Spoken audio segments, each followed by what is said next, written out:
언젠가 이런 글을 읽은 적이 있습니다. 야간 작업을 마치고 늦게 집으로 가는 길이었습니다. 집이 인천 계양구여서 88번 버스를 탔지요. 배가 고파서 차가 빨리 가기를 바라며 버스를 탔는데 뒤에 오던 81번 버스와 앞지르기 경쟁을 하더군요. 그러다가 마침 신호등 앞에 두 버스가 나란히 서게 되었는데 88번과 81번은 동시에 문을 열고 피 튀기는 말싸움에 돌입을 하더군요. 결국 열을 잔뜩 받은 우리 88번이 벌떡 일어나더니 81번으로 쫓아 올라가더군요. 그런 모습을 보면서 우리는 은근히 우리 88번이 이기기를 응원까지 했지요. 그런데 신호등이 바뀌자 81번이 88번을 태운 채로 출발을 해버리는 것이었습니다. 그 순간 88번 버스에 탔던 우리들은 멍해지고 말았습니다. 기사가 없는 버스에서 이제 오나 저제 오나 기다리고 있는데 찬바람만 휑하게 불어오더군요. 그렇게 한참을 기다리고 있는데 100m 전방 유엔묘지 커브 도는 길에서 뛰어오는 기사 아저씨가 보였습니다. 불쌍해 보였습니다. 얼굴이 벌겋게 되어가지고 돌아와서는 연신 고개를 조아리며 승객들에게 사과를 했습니다. 승객 여러분, 정말 죄송합니다. 정말 죄송합니다. 몇 번을 고개를 조아려 사과를 하고 버스가 출발을 했습니다. 주먹으로 연신 땀을 훔치며 운전하고 있는 아저씨가 정말 불쌍해 보이더군요. 그렇게 우리 88번은 81번에게 패하고 말았습니다. 그런데 그게 끝이 아니었습니다. 달리고 있는 우리 88번 버스 뒤로 경찰 순찰차가 계속해서 쫓아오는 것이었습니다. 경찰 순찰차는 스피커로 우렁차게 계속해서 소리를 질러대면서 쫓아오고 있었습니다. 88번, 차를 빨리 갓길로 대세요. 88번, 차를 빨리 갓길로 대세요. 그래도 못 들은 척하고 조금 더 운전을 해가자 신경질적인 스피커 소리가 계속해서 쫓아왔습니다. 할 수 없이 경찰의 지시에 따르는 88번 아저씨. 우리는 속으로 그렇게 생각했죠. 아까는 81번한테 깨지더니 이번에는 경찰한테 깨지는구나. 그런데 버스에 올라온 경찰이 그렇게 말하는 것이었습니다. 88번, 빨리 81번 차 키 주세요.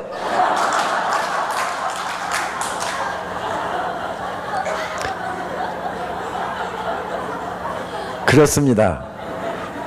우리 88번 아저씨는 81번 버스에 올라가서 버스 키를 뽑아갖고 도망을 온 것이었습니다. 400~500m를 태우고 달리던 81번이 분명 이긴 것 같았습니다. 그러나 오도 가도 못하게 된 81번, 결국은 우리 88번이 이겼습니다. 저도 이 글을 읽고서 한참을 웃었습니다. 그리고 인천 계양구의 어느 교회 설교하러 갔다가 88번 버스가 이 동네 지나갑니까? 확인까지 했습니다. 그 목사님 확실하게 88번도 오고 81번도 온대요. 그러니까 누가 꾸며낸 이야기는 아닌 것 같습니다. 귀여운 싸움이잖아요. 이런 싸움 좀 했다고 해서 나라가 망하거나 교회가 어떻게 되거나 가정이 허물어지거나 그렇지 않습니다. 그냥 귀여운 싸움입니다. 그러나 우리가 인생길에서 만나는 찬양은 이런 귀여운 싸움만 있는 것은 아닙니다. 때로는 생명을 걸듯이 싸워야 하는 전쟁터와 같기도 하고요. 오늘 많은 분들이 우리 성도님들 새벽기도 약간 설교가 길었죠. 오늘 그래도 5시 반이어서 출근 시간 생각해서 제가 많이 생략한 겁니다.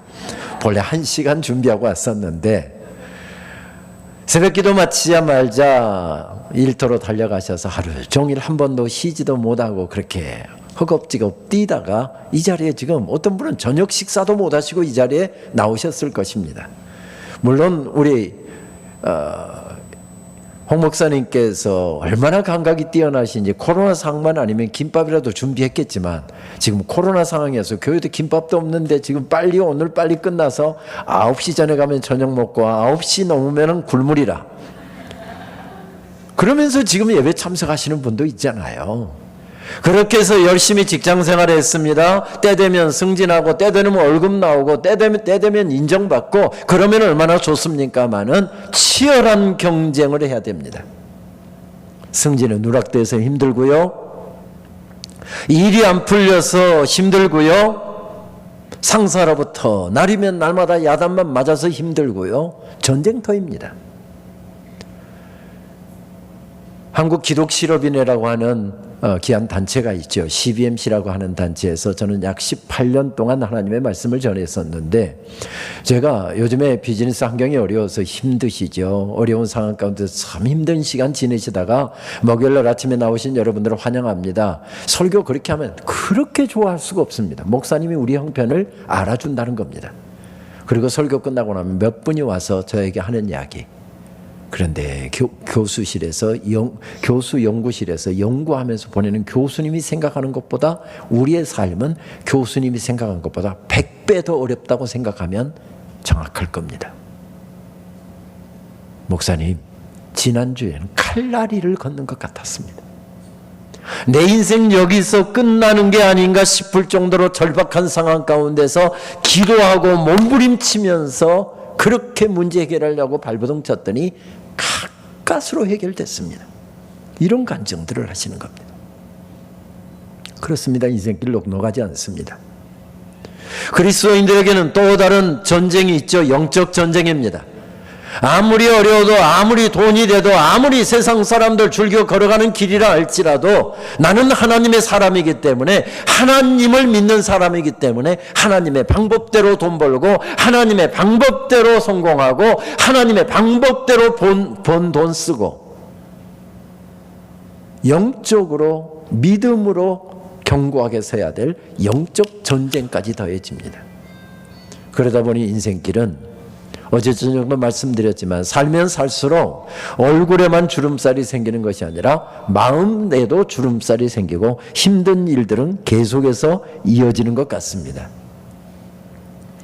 오늘 말씀 속에서 만나게 되는 다윗이라고 하는 인물은 왕궁에 서 있었습니다. 그러나 그가 왕궁에 서 있기까지 그는 끊임없이 이어지는 전쟁터에서 살아야 했습니다. 여러분, 우리가 잘 아시는 대로 사무엘상 17장에서 골리앗과 싸움으로부터 시작을 해서 그는 끊임없이 이어지는 전쟁터에 살았습니다. 적국의 장수를 이길 수 없지만 하나님의 은혜로 그 전쟁에서 승리를 했습니다. 그래서 일약 국민적인 영웅이 되어서 왕에게 발탁이 돼서 왕궁으로 바로 입궁을 합니다. 왕의 최측근이 되었습니다. 왕이 정신병적인 증후가 있어서 종종 미쳐 날뛰면서 제정신이 아닙니다. 그때 요즘으로 치면 기타겠죠. 기타를 잡고 찬양을 합니다. 그 찬양 소리를 들으면서 왕이 희한하게 안정을 되찾아가고, 그렇게 미쳐 날뛰던 왕도 평온을 되찾아가는 것입니다. 그래서 왕이, 저 젊은이가 찬양만 하면 마음이 편안해지니까 너 내 곁에 있어라, 비서처럼 옆에 두고 살아갑니다. 근데 어느 날 큰 전쟁을 해야 되는데 누구를 보낼까? 왕이 직접 나가기는 그렇고 어떤 장수를 대장으로 임명해서 보낼까 생각하는데 보낼 사람이 마땅치 않습니다. 그런데 나이는 젊지만, 전쟁 경험은 없지만 저 청년에게는 하나님께서 함께 하시는 것이 눈에 보입니다. 이 어려운 전쟁에 만약에 저 청년을 내보낸다고 한다면 하나님께서 분명히 도와주셔서 승리하게 될 것이다 하고서, 정말 위험한 보석이었지만 다윗을, 전쟁 경험도 없는 젊은 다윗을 총사령관으로 임명해서 전쟁터에 보냅니다. 걱정이 많이 되었습니다. 그런데 놀랍게도 이 젊은이가 전쟁에서 나가더니 대승을 거두고 돌아오는 것입니다. 그러다 보니 그 다음 전쟁도 이 청년의 차지가 되었고, 그 다음 전쟁도 이제 아예 전속으로 전쟁에 출정을 하는 것입니다. 나가는 전쟁마다 하나님께서 도와주셔서 승승장구 승리케 하시니 그는 젊은 날에 군대 장관, 지금으로 이야기하면 총사령관이나 참모총장이나 국방부 장관에 해당되는 큰 성공을 거둡니다. 아이를 키우는 엄마들 다 우리 아들도 저 다윗처럼 되었으면 좋겠다, 하나님께서 우리 아이도 저렇게 하나님께서 복 내려 주셨으면 좋겠다, 늘 그런 마음을 가지고 그 다윗을 바라보았던 국민적인 스타였습니다. 그런데 이렇게 승승장구하고 잘 나가게 되면 어려움도 생기기 마련이죠. 시기하는 사람이 생깁니다. 죽이려고 달려드는 사람이 생깁니다. 누구였습니까? 자기가 목숨을 걸고 이날까지 섬겨온 자기 주군이자 개인적으로는 그의 장인 어른이 자기를 죽이려고 활을 쏘아대고 창을 던져대는 것입니다. 그리고 창이 빗나가면, 활이 빗나가면 낄낄대고 웃으면서 다시 한번 해볼게? 제정신이 아닙니다. 만약에 그대로 왕궁에 있다가는 내 명대로 못 살겠다 싶은 생각이 들어서 젊은 날에 이루었던 성공도, 그가 차지했던 자리도, 모든 영예도 다 내려놓고 스스로 도망자가 되어서 왕궁에서 빠져나옵니다. 그것으로 끝이었습니까? 그렇지 않았습니다. 수십 수백의 군대를 풀어서 자기를 붙잡으려고 추격해 오는 것입니다. 왕의 군대가 하루도 빼지 않고 자기를 추격해 오니 하루 저녁도 발 편히 잡고 잠을 잘 수가 없었습니다. 그래서 이 다윗의 도망자의 삶을 표현하는 내용을 보게 되면 언제나 성경은 단어 한 단어를 반복해서 사용합니다. 광야라고 하는 단어입니다. 그가 마온에 서 있으면 마온 강야, 바란에 서 있으면 바란 강야, 십에 서 있으면 십 강야, 엔게디에 서 있으면 엔게디 강야. 계속해서 광야라는 단어를 사용합니다. 광야는 생명을 보존하기 어려운 자리입니다. 원수들의 음흉한 배신의 그림자들이 서려 있는 곳이고요. 그곳에는 도무지 생명을 이어갈 수 없는 그런 자리였습니다. 엔게디는 광야가 맞습니다. 그런데 어디에 시선을 두느냐에 따라서 다릅니다. 남동쪽으로 돌리면 끝없이 이어지는 네게브 사막이 펼쳐집니다. 그런데 북서쪽으로 시선을 돌리면 물이 흐르고 거기에 오아시스가 펼쳐져 있는, 몇 년 전에 엔게디 강야에 가보았더니 계곡물이, 마른 강야에서 계곡물이 줄줄줄 흐르고 거기에 산양과 산염소들이 한가롭게 풀을 뜯고 있는 것을 볼 수 있었습니다. 그런데 그런 엔게디에 다윗이 서 있으면 성경은 어김없이 엔게디 오아시스 그렇게 표현하지 않고 엔게디 광야 이렇게 표현합니다. 얼마나 힘들었을까요? 빵 없는 아침에, 물 없는 아침에 허덕이면서 달려야 했을 때 정말 힘들었을 것입니다. 그런데 이 어려운 순간순간마다 그는 하나님 앞에 엎드립니다. 하나님, 왜 내 인생은 이렇게 힘들게 만들어 버리십니까? 내가 하나님 뭘 잘못했습니까? 하나님은 아실 것 아닙니까? 내가 얼마나 목숨 걸고 그렇게 충성했는지, 어떻게 싸웠는지 하나님은 아실 거 아닙니까? 그런데 왜 이렇게 내 인생은 어려운 길만 이어집니까? 때로는 하나님 앞에 탄식하기도 하고, 탄식하다가 벌떡 일어나서 하나님 앞에 찬양하기도 하고. 시편 말씀에 보게 되면 그런 내용들이 고스란히 담겨 있잖아요. 그런데 그런 내용을 종합해놓고 보면 어려워서, 너무 힘들어서 하나님 앞에 기도하면서도 여호와는 나의 목자시니 내가 부족함이 없으리로다, 하나님을 신뢰하는 믿음의 꽃을, 소담한 꽃을 피워내고 있는 것을 발견하게 됩니다. 하나님께서 이러한 다윗을 보시고 놀라운 축복을 내려주셔서 그가 지금 왕궁에 서 있었다, 성경은 그렇게 말씀하십니다. 여러분 혹시 수국이라는 꽃을 아시는지요? 지금 한참 아름답게 피어나는 꽃이지요. 가장 무더운 때, 옛날에는 주로 7월달과 8월달에 피어났습니다. 근데 요즘에 하우스에서 키우기도 하고 또 종자가 개량되다 보니까 훨씬 더 이른 시간에 피기도 합니다만은 7월달, 8월달 가장 무더운 때 피어나는 꽃이 수국이라는 꽃입니다.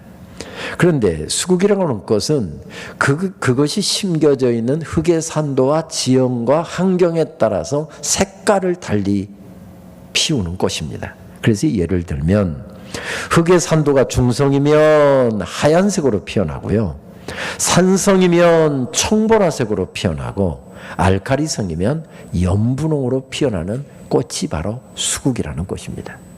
그래서 옛 선인들은 이 꽃을 가리켜서 7개의 얼굴을 가졌다 해서 칠면화라고 부르기도 했지요. 문득 수국을 생각하다 보면 이문재 시인의 수국이라고 하는 시가 생각이 납니다. 이런 내용의 시입니다. 여름날은 혁혁하였다. 오래된 마음자리 마르자 꽃이 번근다. 꽃 속의 꽃들, 꽃들 속의 꽃이 피어나자 꽃송이가 열린다. 나무 전체가 부풀어 오른다. 마음자리에서 마음들이 훌훌 자리를 털고 일어난다. 16의 달빛으로 저마다 길을 밝히며 마음들이 떠난다. 떠난 자리에서 뿌리들이 정돈하고 있다. 꽃은 빛의 그늘이다. 이렇게 노래합니다. 무슨 이야기죠? 한여름에 목이 말라서 죽을 것 같은데 뿌리를 깊게 내리고 죽을 힘을 다해서 소담한 꽃을 피워냈답니다. 얼마나 아름답던지 지나가는 사람들이 발걸음을 멈추고 야, 정말 아름답다, 정말 소담하다 이렇게 칭찬을 아끼지 않습니다. 그런데 아무리 죽을 힘을 다해서 이렇게 아름답게 꽃을 피워냈는데 16의 달빛이 지나갔다는 이야기는 한 보름 정도 지나가니까 꽃이 시들더랍니다. 무슨 이야기죠? 젊은 날에 죽을 힘을 다해서 인생의 성공을 이루었는데 그것이 날아가더랍니다. 평생 모은 재산이 날아가더랍니다. 평생 운동하고 열심히 건강관리했는데 하루아침에 건강이 무너져 내리더랍니다. 무슨 이야기죠? 실망할 수 있는 자리에 지금 서 있었다는 이야기입니다. 실망할 수 있는 자리에 서 있었는데 실망하지 않고 다시 믿음의 뿌리를 깊게 내리고 수국은 다시 믿음의 꽃을 피울 준비를 또 하더라는 것입니다. 문득 수국을 생각하다 보면 다윗은 수국과 같은 사람이다. 젊은 날에 이루었던 성공이 사라져버렸고 가정이 깨져버렸고 젊은 날에 이루었던 모든 명예가 다 박살이 나고 있는 이런 상황 가운데 서 있었는데도 불구하고 다시 믿음의 뿌리를 깊게 내리고 하나님을 신뢰하는 믿음의 소담한 꽃을 계속해서 피워냅니다. 그 아름다운 모습을 보시고 하나님께서 축복으로 허락하신 것이 무엇이었습니까? 이스라엘 나라, 하나님께서 직접 통치하시는 나라의 왕이 되게 하셨고 그를 왕을 삼으셔서 왕궁에 우뚝 세워주신 것입니다. 하나님께서 은혜를 베풀어 주셔서 성읍도 견고하게 세워주셨습니다. 흩어졌던 가정도 다시 회복시켜 주셨습니다. 사울이 제정신이 아니어서 나라를 소홀히 다스리는 일에 소홀히 하다 보니까 나라도 둘로 나눠져 있었는데 나라도 하나가 되게 하셨습니다. 외국과의 교역관계도 전쟁도 다 그치게 하셨고 교역관계도 튼튼하게 세워주셨습니다. 아름다운 왕궁도 세워주셨습니다. 그 은혜의 자리에 그 축복의 자리에 서서 무엇을 생각합니까? 다윗은 하나님의 은혜를 생각하고 있습니다. 그 축복의 자리에서 내 인생길에 하나님께서 허락하신 수만 가지 은혜들을 다윗은 지금 떠올리고 있습니다.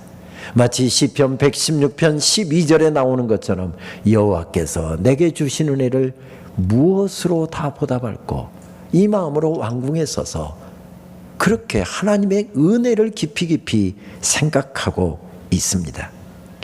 다윗의 고향이 어디였죠? 베들레헴이었습니다. 지금 어디에 서 있죠? 예루살렘 왕궁에 서 있습니다. 그러니까 베들레헴에서 예루살렘 지금 서 있는 왕궁까지는 불과 10km밖에 되지 않습니다. 전에 예루살렘에 갔다가 버스를 타고 예루살렘에서 거꾸로 베들레헴에 내려갔는데 10분이 안 걸리더라고요. 가까운 거리입니다. 버스 안 타고 걸어서 가도 장정이 2시간이면 걸어갈 수 있는 길이 한 10km 되니까 2시간이면 넉넉히 이룰 수 있는 거리가 베들레헴에서 예루살렘까지 거리입니다. 그런데 나의 고향 베들레헴에서 태어나서 지금 서 있는 왕궁에 이르기까지 몇 년이 걸렸습니까? 40년이 걸렸습니다. 무슨 이야기죠? 그만큼 인생길이 굽어굽어 돌았다는 이야기고 험했다는 이야기고 힘들었다는 이야기입니다. 그런데 하나님께서 은혜를 베풀어 주셔서 지금 왕궁에 우뚝 세워주셨습니다. 축복의 자리에 서서 다윗은 찬양을 했다고 한다면 무슨 찬양을 했을까요? 혹시 이런 찬양하지 않았을까요? 혹시 이 찬양 우리의 고백이 되었으면 좋겠는데 내 평생 살아온 길 뒤돌아보니 짧은 내 인생길 오직 주의 은혜라. 내 평생 살아온 길 뒤돌아보니 짧은 내 인생길 오직 주의 은혜라. 주의 은혜라. 주의 은혜라. 내 평생 살아온 길 주의 은혜라. 주의 은혜라. 다함이 없는 사랑. 달려갈 길 모두 마친 후 주 얼굴 뵐 때 나는 공로 전혀 없도다. 오직 주의 은혜라. 오늘 이 앞부분 찬양을 독창자가 해주시기로 했는데 이 시간 독창자가 먼저 앞부분을 고백하도록 하겠습니다.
함께 찬양하겠습니다.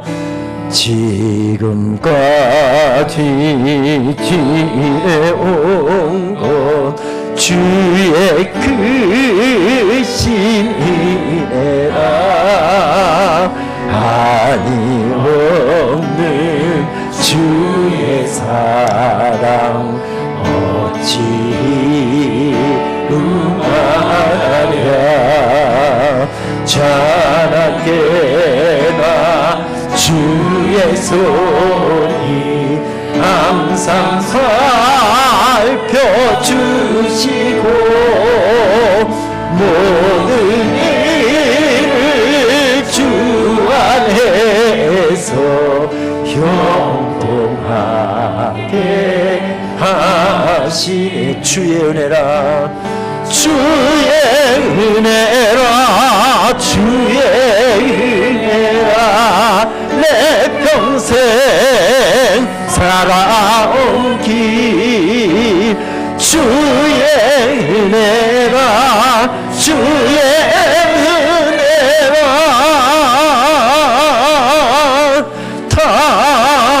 다함이 없는 사랑 달려갈 길 모두 마치는 주 얼굴 볼 때 나는 공로 전혀 없도다 오직 주의 은혜라. 한 번만 더 고백하겠습니다. 주의 은혜라 주의 은혜라 내 평생 살아온 길 주의 은혜라 주의 은혜라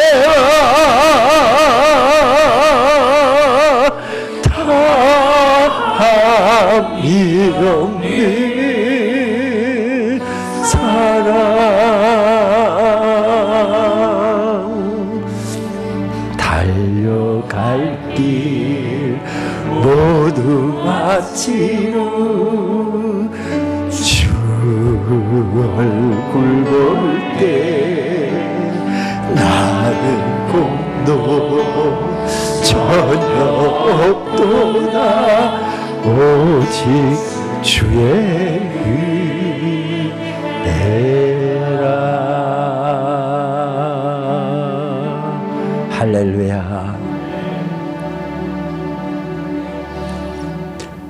다윗은 지금 왕궁을 거닐면서 하나님의 은혜를 생각하고 있습니다.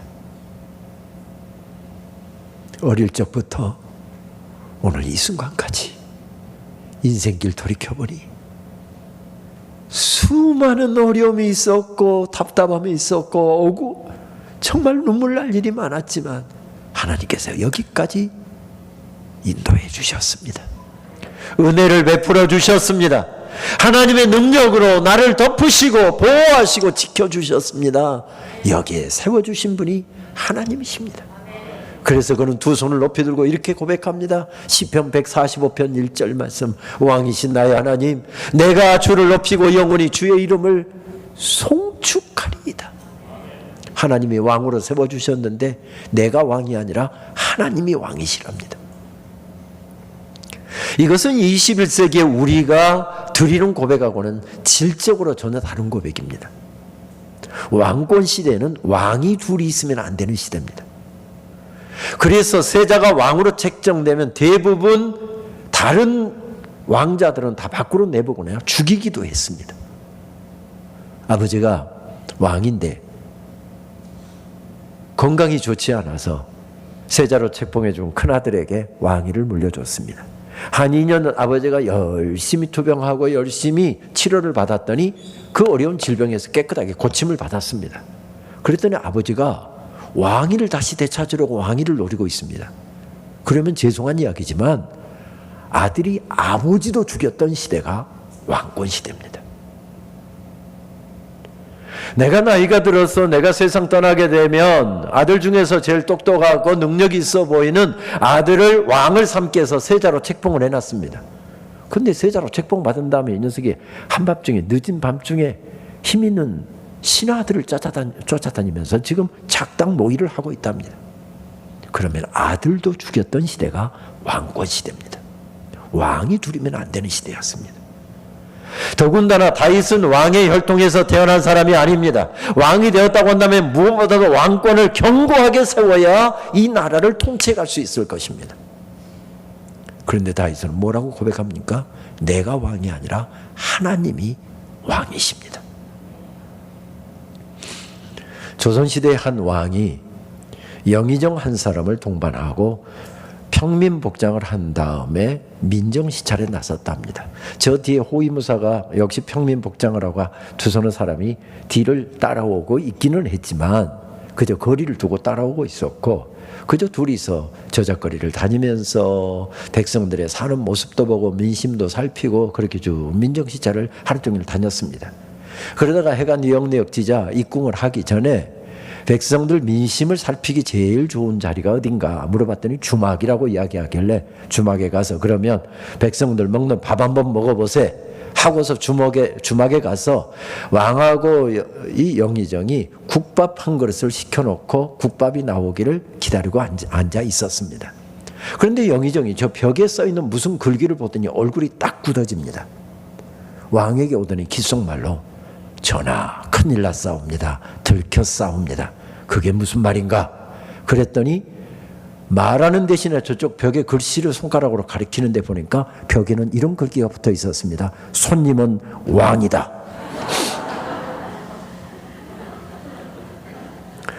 다윗은 우연히 누가 써붙여놓은 글씨를 보고서 알았던 것이 아니었습니다. 누가 하는 이야기를 듣고 아 하나님이 왕이시구나 그렇게 깨달아 안 것이 아니었습니다. 내 인생길 살아오는 동안 그 어릴 적부터 오늘 이 순간까지 내 인생을 세워주신 분, 인도해 주신 분, 도와주신 분, 다스려 주신 분, 이끌어 주신 분, 은혜로 덮어주신 분이 여호와 하나님이신 것을 깨달아 알면서 왕이신 나의 하나님, 내가 주를 높이고 영원히 주의 이름을 송축하리이다. 그의 고백으로 간직하고 있습니다. 우리 목사님께서 다음 세대에 큰 관심을 기울이고 있어서 오늘 저녁 예배도 청년들이 참 많이 나오고 어린아이들까지 나오고 해서 얼마나 감사한지 모르겠습니다. 온 교회가 다음 세대를 세우는 일에 마음을 두고 다음 세대를 세우시는 분을 전하는 홍 목사님, 여러분들이 좋아하는 그래서 분홍 목사님, 참 이미지 메이킹 저렇게 하는 목사님 저도 처음 봤습니다. 그리고 저는 솔직히 이야기하면 분홍색 옷을 12벌을 갖다 줘도 저는 입을 수 있는 자신감이 없는데, 우리 목사님은 또 자신감도 있으시고 입으면 어울리기도 하고 또 이미지 메이킹을 분명하게 해서 예수님 전하고 다음 세대 관심을 가져야 된다, 이런 메시지를 전하고 있어서 얼마나 감사한지 모르겠습니다. 우리 청년들에게 부탁합니다. 여러분들의 믿음의 선생님이신 장로님들의 믿음의 고백을 여러분들의 믿음의 고백으로 바꾸셔야 합니다. 교회 권사님들이, 안수 집사님들이 가지고 계시는 그 믿음의 고백을 여러분들의 고백으로 치열하게 말씀 붙잡고 기도하고 노력하면서 여러분들의 고백으로 바꾸셔야 합니다. 지금 다윗은 그 긴 고난의 시간을 지내가면서 죽일 것처럼 달려드는 추격해오는 수많은 군대들, 그 군대들을 이리 피하고 저리 피하고 목숨 지키기 위해서 그렇게 애쓰고 노력했는데 하나님께서 내 인생 지켜주셨습니다. 인도해 주셨습니다. 도와주셨습니다. 먹여주셨습니다. 죽일 것 같은 삶의 자리에서 일으켜 세워주셨습니다. 그리고 왕으로까지 삼아주셨습니다. 그 축복의 자리에서 지금 다윗은 무슨 고백을 하고 있습니까? 내가 왕이 아니라 하나님이 왕이십니다. 이 고백을 하나님 앞에 올려드리고 있습니다. 그 고백은 고백으로 끝나지 않지요. 그 고백을 가지고서 제일 먼저 했던 일이 무엇이었습니까? 그 바로 앞에 말씀, 오늘 본문 바로 앞에 말씀을 보게 되면 법궤를 모셔드리는 일을 하고 있습니다. 법궤가 무엇입니까? 하나님의 임재의 상징으로 주신 선물이었습니다. 법궤 안에는 하나님께서 말씀하신다 십계명 돌판이 들어있었습니다. 하나님께서 통치하신다 아론의 쌍난 지팡이가 들어있었습니다. 하나님께서 먹이실 것이다 만나 항아리가 들어있었습니다. 이스라엘 백성들은 언제나 저 법궤를 그들의 삶의 중심에 모시도록 하나님께서 명령하셨습니다. 텐트를 치고 수경할 때면 항상 정중하게 위치를 시켰습니다. 그리고 행군하면 네 사람이 저것을 메고, 그것도 레위 지파들의 사람들이, 제사장의 후손들인 레위 지파 사람들이 저것을 메고 행진을 했습니다. 그러다가 건널 수 없는 어려운 문제가 있거든. 요단강이 범람하는 요단강이 있고 넘을 수 없는 여리고성이 있을 때 어떻게 합니까? 법궤를 앞세우고 하나님의 말씀대로 걸어갈 때 문제가 해결되는 놀라운 경험을 합니다. 그런데 이스라엘 백성들이 가나안 땅에 정착해서 잘 먹고 잘 살게 되고 모든 것이 넉넉해지게 되면서 하나님을 찾지 않습니다. 하나님의 임재를 구하지 않습니다. 그러다 보니 저 임재를 상징하는 하나님의 법궤가 어느 창고에 어디에 처박혀 있는지도 관심도 없습니다. 그런데 다윗은 하나님의 임재의 상징인 법궤를 왕궁의 정중앙에 모시고, 이 나라는 하나님의 왕이시고 하나님이 다스리시고 하나님의 대장이심을 선포하리라, 그러면서 법궤를 모셔드리는 일을 합니다. 아시는 것처럼 법궤 모시는 일이 쉽지가 않았잖아요. 우여곡절이 많이 있었습니다. 그런데 사무엘하 6장 1절 말씀을 보게 되면 법궤를 모셔드리는데 3만의 군대를 동원했답니다. 여러분 바로 전에 사진에서 보신 것처럼 4사람이면 거뜬히 멜 수 있는 작은 상자입니다. 그런데 그 법궤 하나를 왕궁에 드리기 위해서 3만의 군대를 동원했답니다. 그 당시에 3만의 군대라고 한다면 변방에서 경계를 서는 병력들을 빼고 나머지는 정군을 다 동원한 것이나 마찬가지입니다. 작은 상자 하나 옮기면서 왜 그렇게 많은 군대들을 동원했을까요? 여러분 상상력을 한번 동원해 보십시오. 어떻게 합니까? 호위무사들이 앞에 섰습니다. 그리고 레위지파 사람들이, 청년들이 4사람이 법궤를 맵니다. 그리고 뒤에도 호위무사들이 서 있습니다. 그리고 그 뒤에 다윗이 따라오면서 법궤가 왕궁으로 들어가니까 찬송하면서 덩실덩실 춤을 추면서 너무 기뻐서 그렇게 왕궁으로 법궤가 들어왔답니다. 청년들은 어디에 있었을까요? 3만의 군대를 모르긴 모르지만 이 3만의 군대를 2열 종대로 예루살렘 왕궁에 이르는 길 언변에 2열 종대로 세웠을 것입니다. 그리고 그 사이를 지나갑니다. 거기에 구경 나온 수많은 백성들도 그 광경을 지켜보고 있습니다.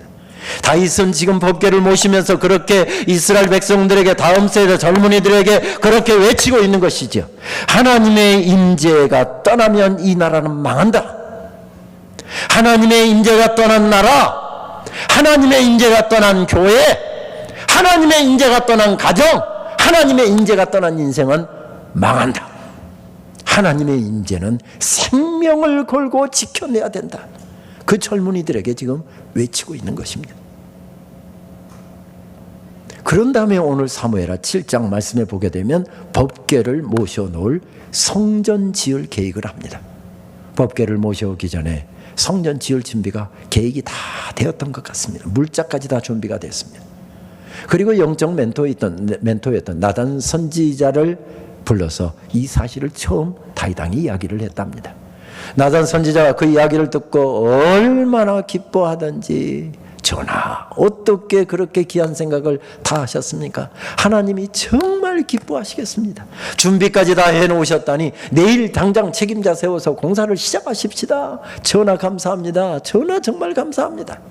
나단 선지자가 그렇게 기뻐하는 모습을 보면서 어쩌면 다윗도 흥분이 돼서 그날 저녁 잠을 못 이뤘을지도 모르겠습니다. 나단 선지자도 중요한 사역을 앞에 두고 밤을 새워가면서 하나님 앞에 기도했는지도 모르겠습니다. 새벽같이 그런 데 입궁한 나단 선지자가 하는 이야기가 실망스러워도 보통 실망스러운 메시지가 아니었습니다. 어제는 그렇게 좋은 계획이라고 이야기하더니 성전 못 짓는답니다. 못 짓는답니다. 성경에 보게 되면 하나님께서 성전을 못 짓는다고, 다윗이 못 짓는다고 거절하신 이유를 성경은 이렇게 말씀을 우리들에게 전하고 있습니다. 내가 나를 위하여 집을 세우겠느냐? 내가 나를 위하여 집을 세우는 것이 아니라 내가 너를 위하여 집을 세우고 있다. 여기에 형상한 왕궁은 내가 나를 위해서 세운 것이 아니라 내가 너를 위해서 세웠다. 내가 건축을 시작해서 목수와 일꾼을 동원하게 되면 그들은 내가 하고 있는 일에 집중할 것이며 내가 하고 있는 일에는 무관심하게 될 것이다. 내 사랑하는 아들아, 온 백성이 나에게 집중하게 해라. 나에게 집중하게 해라. 그것이 거절하신 이유였습니다. 아무리 이렇게 아름답게 미화를 한다 할지라도 거절하신 것은 거절하신 것이었습니다. 말씀드렸던 것처럼 왕이 된 다음에 첫 번째 했던 일이잖아요. 근데 나이든 신하가 이것을 반대를 하고 나섭니다. 이거 강행을 해야 될까요? 신하의 말을 들어야 될까요? 왕권이 앞으로 견고하게 서느냐 아니면은 신하들에서 휘둘리냐가 결정 날 판입니다. 이게 나쁜 짓도 아니고 내가 한다면 하지. 내가 왕인데 어제까지는 그렇게 좋다고 하더니 나이 들어서 이제 뭐 노망기가 생기나? 하루 저녁만은 손바닥 집어갖고 안 된다니. 당신이 뭔데? 내가 하겠다면 하는 것이지. 충분히 그럴 수 있는 자리에 다윗이 서 있었습니다. 그런데 다윗은 하나님을 앞서지 않는 사람이었습니다. 하나님의 말씀을 앞서지 않는 사람이었습니다. 그런 다윗에게 하나님의 말씀은 이렇게 계속해서 들려옵니다. 잊어버려라. 내가 너를 위하여 집을 세워줄 것이다. 집을 세우는 것은 나다. 나라를 세우는 것도 나다. 교회를 세우는 것도 나다. 내 가정을 세우고 내 자녀들을 세우고 내 인생을 세우는 것도 나다. 다윗아, 너는 이 고백을 이 땅에 먼저 세워라. 그 고백이 세워진 후에 내가 훗날 내 아들을 통해서 이 땅에 성전을 세울 것이다. 건물이 먼저가 아니라 고백이 먼저랍니다. 이렇게 멋들어지게 해석을 해도 거절하신 것은 거절하신 것입니다. 여러분, 신앙생활 하시면서 제일 무서운 혹시 질병이 뭔지 아십니까? 섭섭증이라고 하는 질병입니다. 여러분, 이거 걸리시면 절대 안 됩니다. 섭섭증 걸리면 목사님도 어떻게 못합니다. 목사님 섭섭해하고 전화 안 받는데요. 우리 홍 목사님 보십시오. 집사님이 전화 안 받고 교회 안 나온다고 홍 목사님 가만히 계실 뿐입니까? 홍 목사님이 집으로 신방을 갑니다. 베일을 딱 눌렀더니 모니터에 목사님 얼굴이 딱 뜨니까 바로 전까지 집안에서 드럼들은 소리가 들렸는데 목사님 얼굴이 모니터에 딱 들으니까 아무 소리도 안 하고 문을 안 열어주는데요. 여러분, 섭섭증 걸리면 안 됩니다. 이건 어떻게 할 방도가 없습니다. 하나님이 만지시기 전까지는 섭섭증은 어떻게 고칠 질병이 목회를 해보니까 없더라고요. 여기서 퀴즈가 나가겠습니다. 상품은 없습니다. 섭섭증에 잘 걸리는 사람 1번 장로님, 2번 이제 예수님 믿고 살기로 작정하고 지난주에 교회 처음으로 등록한 사람, 뭐 사지선다 4번까지 갈 필요 있겠습니까? 정답이 나왔는데. 여러분 몇 번이죠? 이거 표가 좀 나뉘는데요. 여러분 몇 번이죠? 장로님들 큰일 났습니다. 1번이랍니다. 이 노릇을 장로님 어떻게 합니까? 장로님들이 섭섭증 잘 거린다고 교인들이 대부분이 그러는데 지금 큰일 났습니다. 맞습니다. 장로님들이 섭섭증 잘 거립니다. 왜요? 장로님들은 주무시는 시간 빼고 깨어있는 시간에는 머릿속에 항상 교회 생각으로 가득 차 있는 분들입니다. 마음속에 항상 교회 생각하고 교회 우선, 교회 먼저 이렇게 사시는 분들입니다. 교회에 의해서 그렇게 애쓰고 그렇게 달려가고 있는데 뒤에서 애면소리하고 누가 험담하고 뒷담하고 하면 사람인지라 속이 상할 수 있습니다. 지난주에 예수 믿겠다고 처음 나온 사람은 누가 건듭니까? 그러다가 교회 안 나오면 어떻게 하려고요? 누가 건듭니까? 아무도 안 건듭니다. 마치 어린아이 돌보듯이 모든 목사님으로부터 장로님들 모든 사람들 그분에게 다 모든 관심 다 쏟잖아요. 다윗도 그런 점에서 보면 섭섭증 제일 먼저 걸릴 수 있는 사람입니다. 누가 다윗처럼 하나님의 성전을 지을 준비를 한 사람이 누가 있습니까? 다윗처럼 하나님 사랑한 사람이 그 당시에 왕 중에서 누가 있었습니까?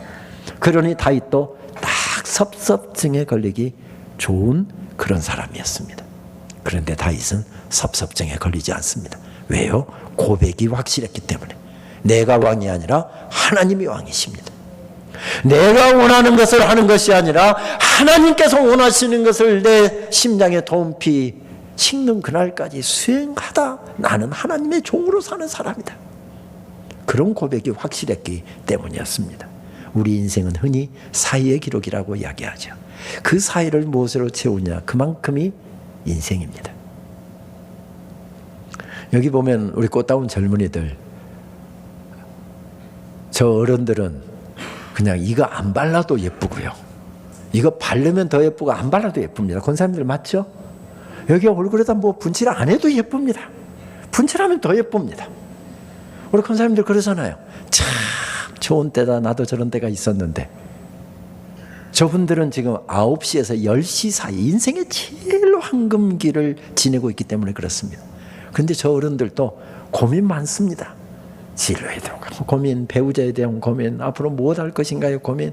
그러다 보니 저 어른들이 보기에는 인생의 황금기를 지내고 있는데 별로 행복하지 않아서 빨리 대학 졸업하고 나서 결혼하고 나서 취직하고 나서 그러고 항상 그때를 누린다기보다는 그 다음 때를 기다립니다. 그러다가 이제 30대 초반이 됩니다. 결혼했고 아이 낳습니다. 그러면 11시에서 12시 사이가 되죠. 허덕이면서 살고 이제 30대 중반, 30대 후반 되면 12시에서 1시 사이 됩니다. 잘 나가는 펄펄 나는 중년의 40대가 이제 시작됩니다. 이제 1시에서 2시 사이가 되는 거죠. 계속하면 기분 나쁠 텐데 계속 할까요? 지금 말씀을 안 드려도 내가 어느 사이를 살고 있는지 가늠할 수 있습니다. 그 사이를 무엇으로 채우느냐. 그런데 우리는 그 사이를 사는 것이 아니라 이때는 그냥 빨리 지내고 그 다음으로 계속 연기하면서 살아갑니다. 1963년도에 공주사범학교를 졸업하고 평생 공주 인근의 시골 학교에서 아이들을 가르치다가 2007년도에 공주 장기초등학교 교장선생으로 승진해서 임기를 마치고 2007년도에 은퇴하신 분이 계셨죠. 우리에게 잘 알려진 나태주 시인. 하늘과 풀과 그 구름을 노래했던 그분이 43년의 교직을 마치고 2007년도에 퇴직을 했습니다. 그런데 퇴직 불과 한두 달 남겨놓고 나서 악성 췌장암에 걸렸답니다. 얼마나 힘든 암이었는지 병원에 바로 입원을 했는데 너무 고통스러워서 진통제도 들지도 않고 그래서 2주 동안은 고통 때문에 잠을 한숨도 못 잤답니다. 그리고 3달 보름 동안은 아무것도 입으로 삼키지를 못했답니다. 그리고 6개월 동안은 병이 조금 호전되는 듯 하면 일반 병실로 옮기고 병이 안 좋아지면 중환자실로 옮기고 그렇게 6개월 동안 생사의 갈림길에서 허덕여야 했답니다. 그의 부인이 어떤 권사님이신데요. 그 권사님은 남편 살리겠다고 밤낮으로 뛰고 백방으로 뛰었답니다. 췌장암에 좋다고 하면은 뭐 2시간, 3시간 운전해 가서 그거 사다가 과서 먹이고 데쳐서 먹이고 뭐 과서 먹이고 남편 살리겠다고 그렇게 뛰었답니다. 그리고 남편 수발 들고 그리고 남편이 이제 저녁 식사하고 있다가 잠자리에 들면은 교회당으로 달려가서 철회하면서 우리 남편 살려달라고 밤새 기도하시고 그리고 새벽 기도까지 마치면 또 남편 수발 들려고 병원으로 달려오고는 했답니다. 잠잘 시간이 없었습니다. 그러다 보니 남편이 아침 식사하고 좀 책 좀 보고 있는 그 시간에 남편 그 침대 머리 그 발끝에서 고개 숙이고 거기에 고개 묶어서 잠을 한두 시간씩 청하고 그렇게 생활을 했답니다. 나태주 시인이 앉아서 책을 보고 있는데 아내가 옆에서 고운하게 잠을 자고 있습니다. 남편 살리겠다고 백방으로 뛰고 있는 아내가 너무 고맙기도 하고 지난밤에 꼬박 밤새워서 기도하고 지금 한두 시간 자고 또 점심때 되면 일어나서 또 남편 수발 뜬다고 또 할 것입니다. 그래서 아내에게 바치는 시를 한 편 써서 아내가 잠들어 있는 사이에 깨끗하게 정세를 해갖고 그 머리맡에다 딱 놔두었답니다. 너무 그러지 마셔요 하나님이라고 하는 제목의 시였습니다. 시의 내용은 이렇게 되어 있습니다. 너무 섭섭하게 그러지 마셔요 하나님. 저에게가 아니어요. 저의 아내 되는 여자에게 그렇게 하지 말아달라는 말씀이에요. 이 여자는 젊어서부터 병과 함께 약과 함께 산 여자예요. 세상에 대한 꿈도 없고 그 어떤 사람보다 죄를 안 만든 여자예요. 신발장에 구두도 많지 않은 여자고요. 한 남자 아내로서 그림자로 살았고 두 아이 엄마로서 울면서 기도하는 능력밖에는 없었던 여자이지요. 자기의 이름으로 꽃밭 한 평 채전 바단떼기 가지지 않는 여자예요. 남편 된 사람이 운전조차 할 줄 모르고 쑥맥이라서 언제나 버스만 타고 다닌 여자예요. 너무 그러지 마셔요. 가난한 자의 기도를 들어주신 하나님, 저의 아내 되는 사람에게 너무 섭섭하게 하지 마시어요. 원망할 수 있는 그런 자리였습니다. 그런데 그 사이를 무엇으로 채우고 있습니까? 아내를 사랑하는 마음. 남편 죽고 나면 실망하고 울게 될 아내 섭섭하지 않게 해달라고 하나님께 기도로 채우고 있는 것을 발견하게 됩니다. 아내가 잠에서 깨어서 그 시를 읽고서 훌쩍거립니다. 그러더니 한쪽 모서리로 가더니 걱정 뭘 쓰더랍니다. 그러더니 오후에는 깨끗하게 청소된 시 한 편을 남편에게 건네주더랍니다. 울지 마라 아내여 라고 하는 시집에 보면 나태주 시인의 아내 김성희의 권사님의 너무 고마워요라고 하는 제목의 시가 실려 있더군요. 남편의 병상에서 잠을 청하며 사랑의 낮은 자리를 깨우쳐 주신 하나님, 이제는 저희를 다시는 아프게 하지 마시어요. 우리가 모르는 우리의 죄로 한 번의 고통이 더 남아있다면, 그게 피할 수 없는 우리의 것이라면 이제는 제가 병상에 누울게요. 하나님, 저 남자는 젊어서부터 분필과 몽당 연필과 함께 산 시골학교 선생이었어요. 시에 대한 꿈 하나만으로 염소와 노을과 풀꽃만 욕심내온 남자예요. 시 외의 것으로는 화를 내지 않는 사람이에요. 책꽂이에 경영이니 주식이니 돈 버는 책은 하나도 없는 남자고요. 제일 아끼는 거라고 하는 제자가 선물한 만년필과 그간 받은 편지들과 외갓집에 대한 추억뿐이에요. 한 여자 남편으로 토방처럼 배고프게 살아왔고 두 아이 아빠라서 우는 모습 숨기는 능력밖에는 없는 남자예요. 공주 금강의 아름다운 물결과 금악동 뒷산의 푸른 그늘만이 재산인 사람이에요. 운전조차 할 줄 몰라 언제나 버스만 타고 다닌 남자예요. 승용차라도 얻어 탄 날이면 꼭 그 사람 큰 덕 봤다고 먼 산 바라보던 사람이에요. 하나님, 저의 남편 나태주 시인에게 너무 섭섭하게 그러지 마셔요. 좀만 시간을 더 주시면 아름다운 시로 당신 사랑을 꼭 갚을 사람이에요. 이 부부는 원망할 수 있는 시간, 한숨 쉴 수 있는 시간, 그 시간을 무엇으로 채우고 있습니까? 서로를 향한 사랑으로 채우고 있습니다. 서로를 향한 기도로 채우고 있습니다. 그렇습니다. 사이의 기록입니다. 지금 또 원망할 수 있는 시간이고 낙심할 수 있는 시간이고 그의 권력을 휘두를 수 있는 시간인데 그는 그 사이를 무엇으로 채웁니까? 고백으로 채우고 있습니다. 왕이신 나의 하나님, 내가 주를 높이고 영원히 주의 이름을 송축하리이다. 여호와께서 내게 주신 은혜를 무엇으로 다 보답할꼬? 고백으로 채우고 있는 것을 발견하게 됩니다. 그렇습니다. 은혜를 받은 사람들은 그냥 살지 않습니다. 아니, 그냥 살 수가 없습니다. 은혜를 깨달은 사람들은 은혜에 대한 감격을 가지고 여호와께서 내게 베풀어 주신 그 은혜를 어떻게 보답할까? 그래서 찬송을 올려드려도 더 귀하게 찬양을 올려드리려고 하고, 기도 한마디를 하더라도 감사의 마음을 담고 정성을 담아서 하나님께 올려드리게 되고, 예배 한 번을 드리더라도 최고의 것을 하나님 앞에 올려드리려고 노력하게 되어 있지요. 그렇습니다. 생명 주시는 동안 우리는 무엇인가를 끌어안고 살다가 그렇게 가게 될 텐데, 우리는 무엇을 지금 끌어안고 살고 있는가요?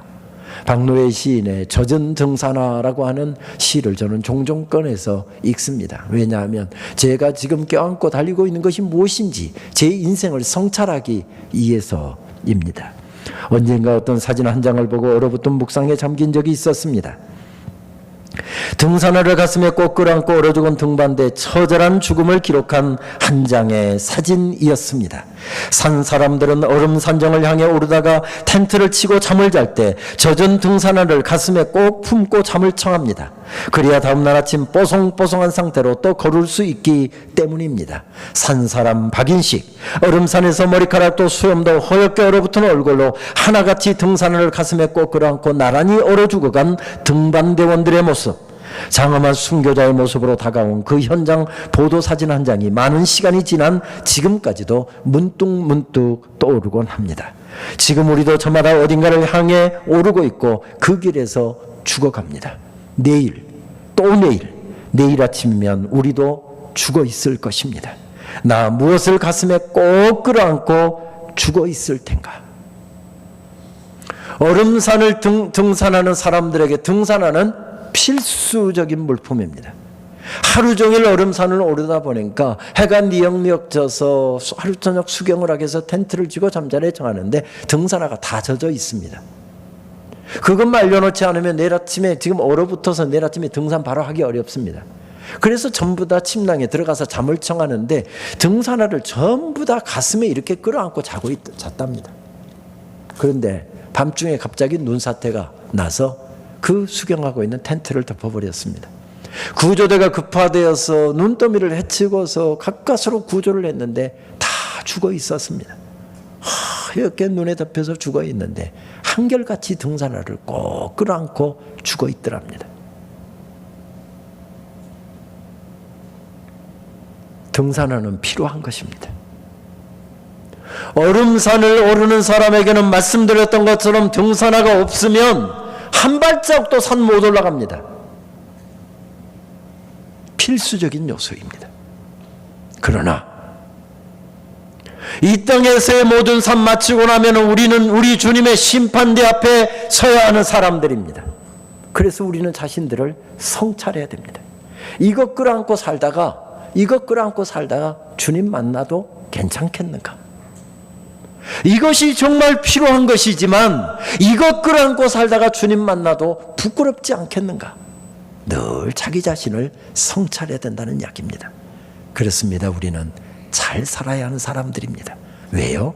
우리 모두는 하나님의 은혜를 받은 사람들이고 은혜로 여기까지 이른 사람들이기 때문에 그렇습니다. 오래전 한국에 오신 선교사님이 6개월 동안 언어 훈련을 받은 다음에 어느 정도 읽고 쓸 수가 있게 되었습니다. 그래서 이분이 설교문을 쭉 작성을 한 다음에 그것을 읽는 형식으로 송구영신 예배에서 첫 설교를 하게 되었답니다. 여기 조금 거친 말들이 나오지만 제가 거친 사람이어서가 아니라 우리말에 서투른 선교사님이 한 이야기라고 하는 사실을 염두에 두고 그분의 설교 언거를 한번 들으시면 좋겠습니다. 친애하는 교우 자매 여러분, 오늘 우리는 송년 예배를 드립니다. 이 밤이 지나면 2년이 가고 새년이 옵니다. 오는 년을 맞이하면서 새 년과 함께 보낼 몸과 마음의 준비가 필요하듯 간년을 가감하게 정리하여야 할 마음가짐도 참 중요합니다. 지난 년을 돌이켜보면 여러 가지 꿈과 기대에 미친 년도 있고, 어떤 년은 실망스럽고, 어떤 년은 참 재미있었습니다. 새년은 어떤 년일까 하는 호기심과 기대도 있겠지요. 그러나 가장 중요한 것은 2년 전년 할 것 없이 모두가 하나님이 주신 년이라는 것입니다. 그럼 여러분, 어떤 년을 맞아도 잘 살아야 합니다. 우리는 이렇게 말 안 합니다. 우리 한국 사람들은 절대 그렇게 말하지 않습니다. 한국말에 서투른 사람이니까 한자하고 한글을 같이 배우다 보니까 해년자를 쓰다 보니까 이상한 올해, 새해 이렇게 이야기하지, 우리는 절대 이렇게 이야기하지 않습니다. 근데 말이라고 하는 것은 각인돼서 시간이 아무리 지나도 선명하게 각인되는 단어가 있습니다. 그래서 우리 홍 목사님이나 저같이 설교학을 연구하는 학자들은 어떻게 하면 이것을 각인시켜서 그 하나님의 말씀을 오래 삶 속에 담을 수 있도록 할 것인가, 이것을 전문적으로 연구합니다. 우리 말씀드렸던 것처럼 우리 홍 목사님이 이미지 메이킹에 우리 교단에서 아마 탑일 겁니다. 제일 잘할 겁니다. 저보다 제가 늘 한 수 배웁니다. 제가 박사 논문 지도했는데요, 논문 읽으면서 깜짝 놀란 게 어쩌면 이런 아이디어를 이렇게 많이 발굴해냈을까. 이미지 메이커입니다. 그래서 이런 언어라든지 커뮤니케이션을 우리도 깊이 연구하는데요, 이런 단어들 잘 사용해야 됩니다. 잘 사용하면 하나님의 말씀이 오래오래 기억되니까요. 그럼 어떤 단어는 오래 기억에 남는 단어가 있습니다. 제가 예언을 하겠습니다. 오늘 저녁 지금 이제 설교 다 마쳐가는데요, 마치고 집으로 돌아가시면서 버스에 설교는 한마디도 기억 안 나고, 오늘 목사님 말씀하신데 2년 전은 그거 되게 재밌대, 그 이야기 하면서 10분 중에 9분은 그렇게 하고 갈 겁니다. 그 말이 강하기 때문에 그렇습니다. 그런데 여러분, 그 말 기억하고 하시면 안 됩니다. 그러면 저 설교 못한 사람입니다. 뭐가 기억돼야 됩니까? 잘 살아야 합니다. 왜? 우리는 은혜 받은 사람들이기 때문에. 우리는 하나님의 은혜로 살아왔고 하나님의 은혜로 여기까지 서왔으니, 하나님의 은혜로 이 자리에 서 있는 사람이니, 나는 허투루 살아서는 안 되는 사람입니다. 잘 살아야 하는 존재입니다. 어떻게 잘 살 수 있을까요? 삭정이 가슴으로는 아무것도 안 됩니다. 내 속에 감사가 있고 감격이 있고 눈물이 있고. 설교학에서는 절대 설교자가 교인들 앞에 눈물 보이지 마라 그렇게 이야기합니다. 저도 그렇게 가르칩니다. 그래놓고 저는 바람풍 하는 선생님처럼 저는 자주 웁니다. 이건 제 잘못이 아니라 하나님께서 그렇게 하신 건데요, 35년 전에 안수 받을 때 1988년 4월 19일 날 저는 안수를 받았는데, 안수를 받으러 가기 한 주 전에 교회에서 휴가를 내주셔서 저 기도원 좀 다녀오고 싶습니다. 그래서 휴가를 내주셔서 한 주간 기도원에 가서 금식하면서 목사 안수 받을 준비를 했습니다. 일주일 동안 금식하면서 기도했으니 얼마나 많은 기도 제목을 하나님께 올려드렸는지 모르는데 하나도 기억이 안 나지만 딱 하나가 기억납니다. 하나님, 제가 목사로 이 땅 사는 동안 제 눈에서 눈물이 마르지 않게 주옵소서. 목사의 가슴이 냉랭해지고 목사의 가슴이 삭정이 가슴 되면 교인들의 가슴도 삭정이 되고 예배도 삭정이 될 것이기 때문에 하나님, 감격 없이 설교하지 않게 해주시고, 감격 없이 신방하지 않게 해주시고, 감격 없이 말씀 전하지 않게 해주시고, 감격 없이 예배 인도하지 않게 해주옵소서. 그 기도가 축약된 기도가, 하나님 제 눈에서 눈물이 마르지 않게 해주옵소서. 수십 가지 기도 올려드렸는데 하나님께서 그 기도는 응답을 안 하시고 하나만 딱 응답을 해주셔서 지금도 저는 찬송하다가 울고 기도하다가도 울고 설교하다가 또 교인들 앞에서 눈물 보이지 말라 해놓고 저는 웁니다. 무엇 때문입니까? 삭정이 가슴으로는 목사의 사명을 감당할 수 없기 때문에 그렇습니다. 은혜 받은 사람, 삭정이 가슴으로는 결코 은혜 받은 사람의 삶을 살아낼 수가 없습니다. 그래서 우리의 가슴 속에 은혜에 대한 감격이 새로워야 됩니다. 목사님 매주 설교 때마다 그 감각을 깨우쳐 주시잖아요. 찬양대가 찬양을 통해서 깨우쳐 주시잖아요. 장로님들이 기도를 통해서 깨우쳐 주시잖아요. 그래서 우리는 함께 모여야 하는 것입니다. 함께 손을 잡고 격려하고 서로 깨우치기 위해서 함께 모여야 하는 것입니다. 지난 2년 동안 모이지 못했는데 하나님께서 이렇게 다시 모일 수 있는 은혜를 주셔서 이것 하나만으로도 얼마나 감사한지 모르겠습니다. 이 말씀을 준비하다가 오래전 기억 하나가 떠올랐습니다. 30여 년 전 1985년 11월 하순, 저는 장로신학대학교 신대원 졸업반이었습니다. 임지를 위해서 11월 하순이니까 이제 임지를 결정해야 되는 때인데, 임지를 위해서 깊이 기도하고 있었지만 아직 임지 결정된 것 없었습니다. 저는 그때 고등부 교육전도사를 하고 있어서 집에서 거의 버스를 2번 갈아타고 2시간을 가야 하는 거리였는데, 고등부 교육전도사를 하고 있어서 토요일날 하루 종일 쪼그리고 앉아서 말씀 준비를 했습니다. 하루 종일 쪼그리고 앉아있다 보니까 좀 몸도 좀 쉬고 머리 좀 쉬려고 잠깐 설교 준비하던 것을 덮어놓고 이제 찬송 좀 틀어놓고 좀 몸 좀 이렇게 풀려고 라디오 채널을 맞추는데, 아마 기독교 방송인지 극동 방송인지 모르는데 채널을 딱 잡히는데 찬송이 막 어느 찬송이 시작되더군요. 처음 듣는 찬양이었습니다.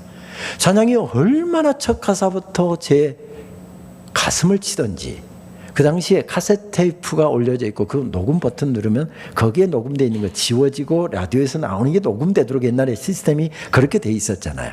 그러니까 이거 뭐 2만 원짜리인지 10,000 원짜리인지 모르지만 거기다 녹음해버리면 테이프 버리는 건데, 요즘이야 인터넷 검색하면 찬송곡들 얼마든지 악보 구할 수 있지만 옛날에는 그거 놓치면은 언제 구할 수 있을지 가늠을 못하니까 찬송 안 놓치려고 녹음 버튼을 눌렀습니다. 그러니까 앞부분은 이만큼 잘려나간 거죠. 그 찬송을 저는 그날 한 100번 이상을 되감아서 듣고 또 따라 부르면서 울었던 적이 있었습니다. 그때 불렀던 찬송은 이런 찬송이었습니다. 죄악에 썩은 내 육신을 주님이 쓰시려 했네. 죽음의 덫에 걸려있는 몸 주님이 쓰시려 했네. 속지 않은 손 치유하시고 속지 않은 발 치유하셨네. 새 생명 얻은 이 몸 다 바쳐 주님께 영광 돌리리. 먹물로 칠한 내 육신을 주님이 희게 하셨네. 십자가 보혈 증거하라고 주님이 살리셨네. 기도할 때 음성 주시고 찬송할 때 기쁨 주시네.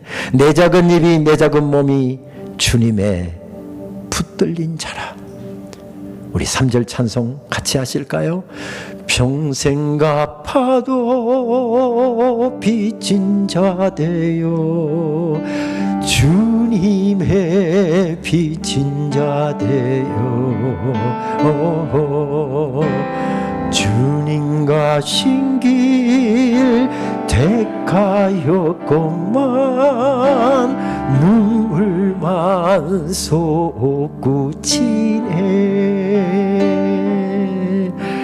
생명 주시니 주님이시라. 능력 주시니 주님이시라. 말씀 전하여 복음 전하여 주님의 빛을 갚으리. 이 찬송을 아는 사람은 조금 연식이 된 분들인데, 이 목사님 어떻게 이 찬양을 알고 다 그렇게 노래를 불러주셔서 얼마나 감사한지 모르겠습니다. 아까 우리 찬송 솔로 해주신 우리 찬양대도 정말 감사하고요. 저는 그때 신대원 3학년 결혼 1년차 가난한 신학생이었습니다.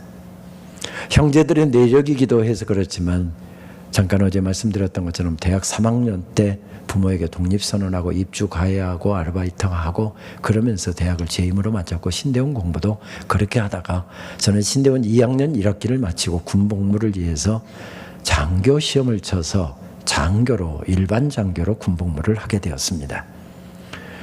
3년 6개월간 복무하는 동안 뭐 장교 월급이 그렇게 많지는 않았지만은 군대에서 다 밥 먹여주고 옷 입혀주고 하는데, 재워주고 하는데 뭐 돈 쓰고 초급 장교들, 독신 장교들 무슨 돈이 필요해. 그때 저축을 막 군대에서부터 장려를 하느라고 일괄적으로 95% 이상을 연대 격리가에서 일괄 공제를 해갖고 그때 그냥 재형저축이라고 하는 엄청난 이율이 좋은 것이다. 다 저축을 강제로 시켜버리는 겁니다. 그러니까 정말 담배 피우는 장교들은 사병들에게 담배 얻어 핀다 할 정도로 5% 갖고 5% 갖고 어떻게 삽니까? 그런데 정작 3년 6개월 마치고 제대를 할 때 제대하면서 돈을 받았는데 제 평생에 그렇게 큰 목돈은 처음 만져보았습니다. 그래서 큰 소리를 빵 쳤습니다. 대학도 내 힘으로 졸업했으니까 결혼도 내 힘으로 합니다. 부모 도움 안 받습니다. 큰 소리부터 쳤습니다. 그런데 막상 결혼 준비를 하는데 들어갈 돈이 왜 그렇게 많습니까? 우선 제일 먼저는 살 집을 구해야 되니까 집 얻을 돈을 준비해 놓고 둘이 돈을 모아갖고 집 얻을 돈을 하고서 이제 내 돈으로 뭐 사주고 저쪽은 그 돈으로 이렇게 사주고 이렇게 준비를 하는데 돈이 턱없이 부족해서 방을 못 구했습니다. 그래서 폐물 못 했습니다. 신혼여행 못 갔습니다. 옷 한 벌 딱 사줬습니다. 살아가면서 내가 해줄게. 물론 나중에 제가 도움도 요청하지 않았는데 부모님이 좀 도와주셔서 결국 결혼식을 하기는 했지만 방을 얻으러 가는데 서울 외곽을 다 뒤져도 돈이 너무 작으니까 단칸세방이라도 방을 얻을 수가 없었습니다. 지금은 경기도 하남시죠. 그때 신장이라고 하는 도시에 그런 이야기가 있었습니다. 마누라 없이는 살아도 장아 없이는 못 사는 동네. 그 동네 단칸세방에 방을 얻어서 신혼생활을 시작했습니다. 외풍이 그렇게 심한데 연탄가스 냄새가 가시지를 않아서 외풍이 그렇게 심한데도 항상 방문을 이만큼 밤에 열어놓고 자야 했습니다. 그리고 너나 없이 약속하고 먼저 일어난 사람이 흔들어 먼저 깨워봤습니다. 따뜻한 물을 쓰려면 연탄 아궁이에다가 양동이에다 물을 올려놓고 나면 아침에 겨우 따뜻한 물로 세수할 수 있습니다. 아내가 옆에서 아침 식사 준비를 하고 있으면 옆에서 세수를 해야 되는데 부엌이 워낙 작으니까 둘이 거기서 세수를 하고 음식을 준비할 수 없으니까 밖으로 나가세요 남자가 뭐 하면서 밖으로 쫓아내는데 칼바람이 부니까 고양이 세수하고 어이추 하고 달려 나왔습니다. 세입자들이 네 세대가 살고 있었는데 화장실이 공동으로 사용하고 있는 화장실이 있었는데 그 당시에는 또 그렇게 흔하지도 않았는데 수세식 화장실이었습니다. 꽤 고급이었습니다. 그런데 문제는 밖에 수세식이 있으니까 그 결혼 첫 해는 얼마나 추웠던지 11월 하순부터 얼어붙어 버리니까 12월, 1월, 2월 달까지는 화장실을 쓸 수가 없습니다.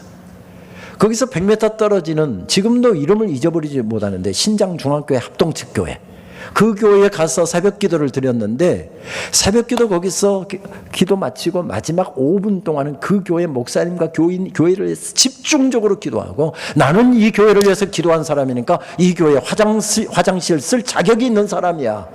그리고서 3달 동안은 거의 100m 떨어진 그 교회 화장실을 써야 했습니다. 그런데도 제 가슴은 뜨거웠습니다.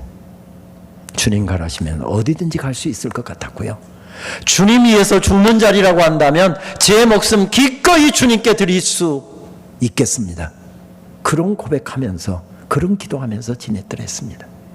그리고 실제로 우리 동기들 아무도 가기 싫어한 교회 제일 먼저 오라고 하는 작은 교회에서 저를 불렀을 때 그 교회 전임전사로 갔습니다.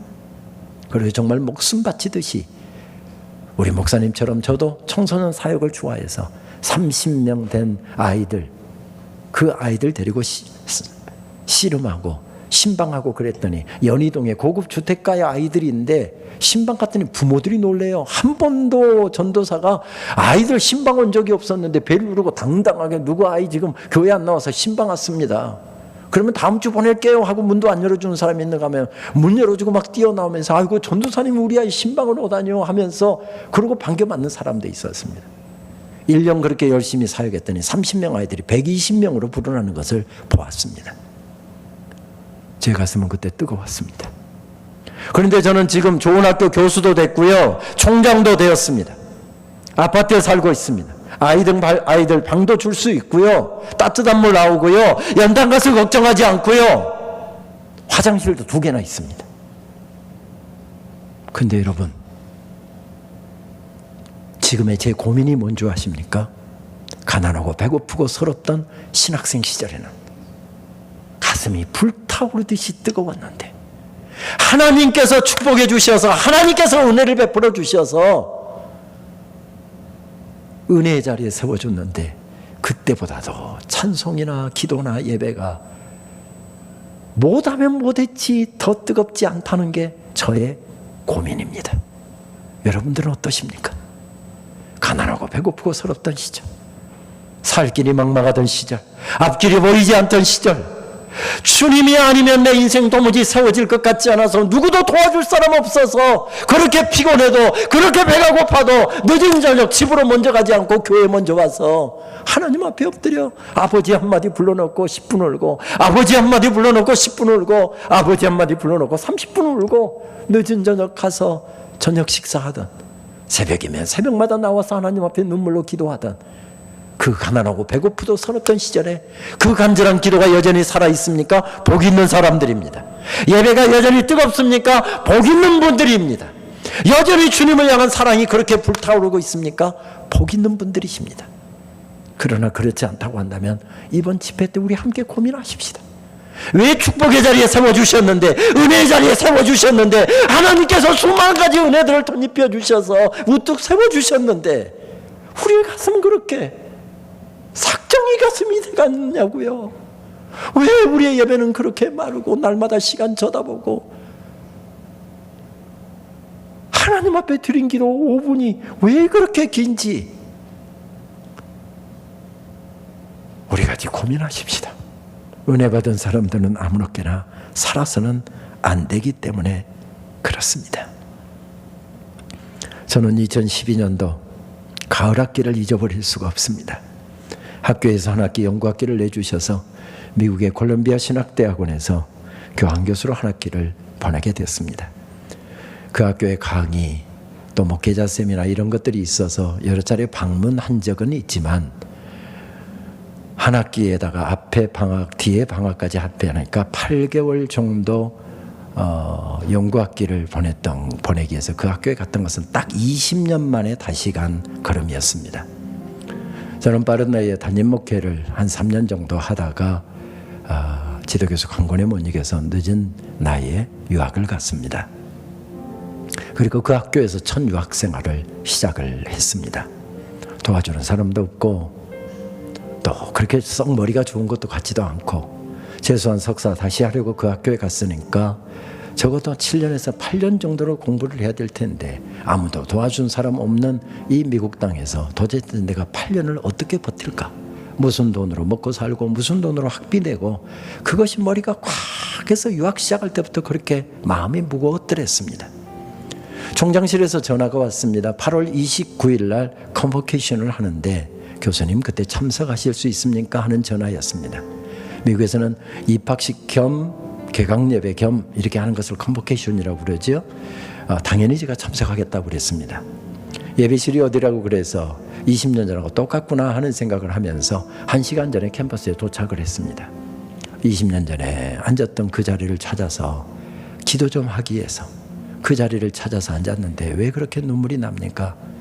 한참을 감사를 기도를 드리고 있는데 이제 예배 시간이 가까우니까 학생들도 한 사람 두 사람 들어오고 교수들 직원들도 한 사람 한 사람 들어오던데 제가 저 뒷절에 저 부분에서 기도하고 있으니까 총장실 직원이 저를 알아보고 저를 기도하고 있는 저를 터치를 하면서 교수님 자리는 여기가 아닙니다. 교수님 자리 리저브 해놨습니다. 저 따라오시죠.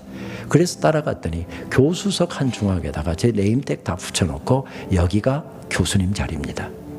그래서 뒷자리에 앉아 있다가 교수들이 앉아있는 교수석 같은 자리 한 코너에 마련된 자리에 앉아서 예배를 드렸습니다.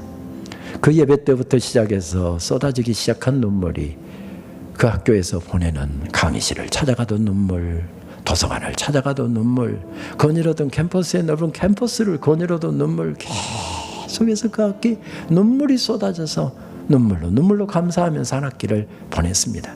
그때 입술에서 떠나지 않았던 찬양이 바로 그 찬양이었습니다.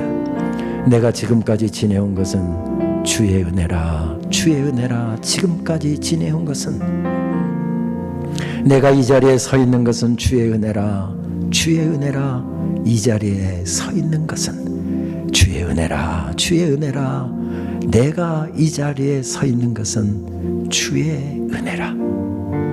그렇습니다. 우리 살아온 날 동안에 받은 주의 은혜를 다시 떠올리면서 이 찬양 우리 결단하며 이 찬양 함께 올려드리겠습니다.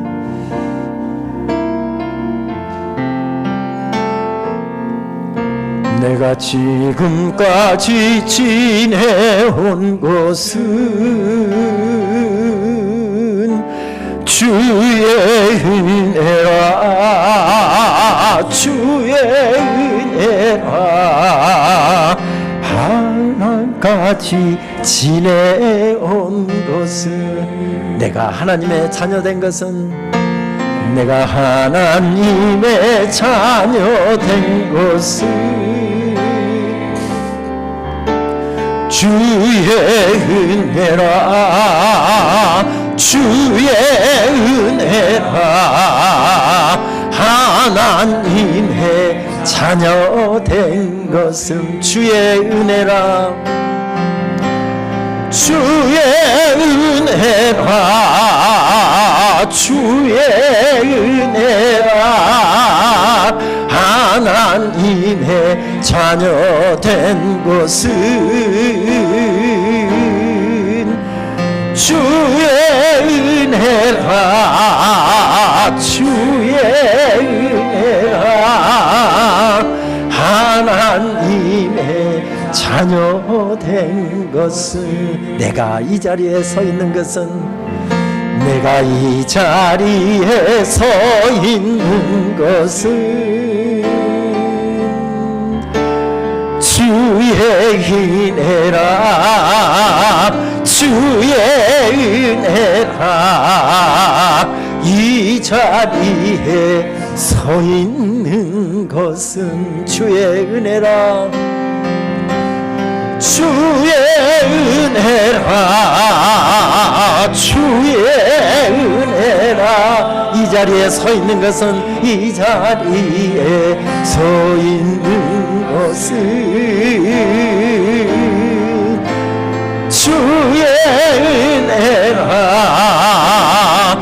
주의 은혜라. 이 자리에 서 있는 것은, 한 번만 더 고백할까요? 내 은혜라, 주의 은혜라.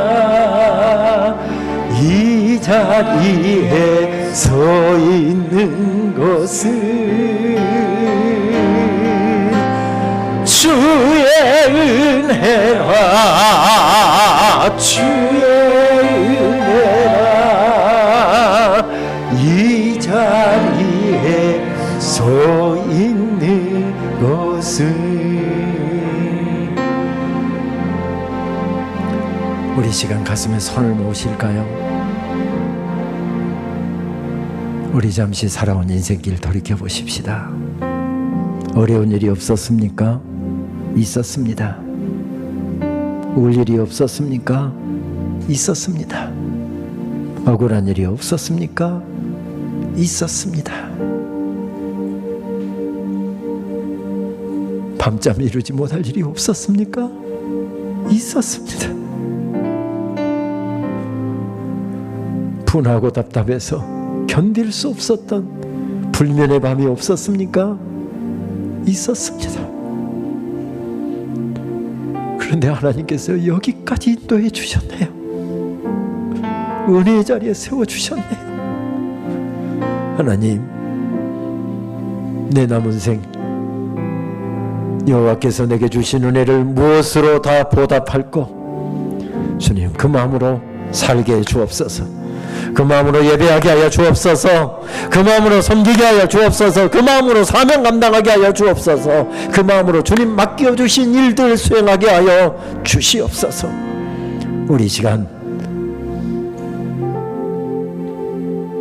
여러 기도하지 않으셔도 됩니다. 그러나 온 마음을 담아서 우리 오늘 새벽에 말씀 나누었던 것처럼 스프랑크 니조마의 마음, 카라의 마음, 부르짖는 마음으로 정말로 간절하게 주님 앞에 주님 도와주십시오. 은혜 받은 자로 살게 하여 주옵소서. sak정이 가슴으로 살지 않게 해주시고 내 눈에서 눈물이 마르지 않게 하여 주시옵시고 감사하면서 남은 인생길 살게 하여 주시옵소서. 우리 합심해서 동성으로 함께 기도하도록 하겠습니다.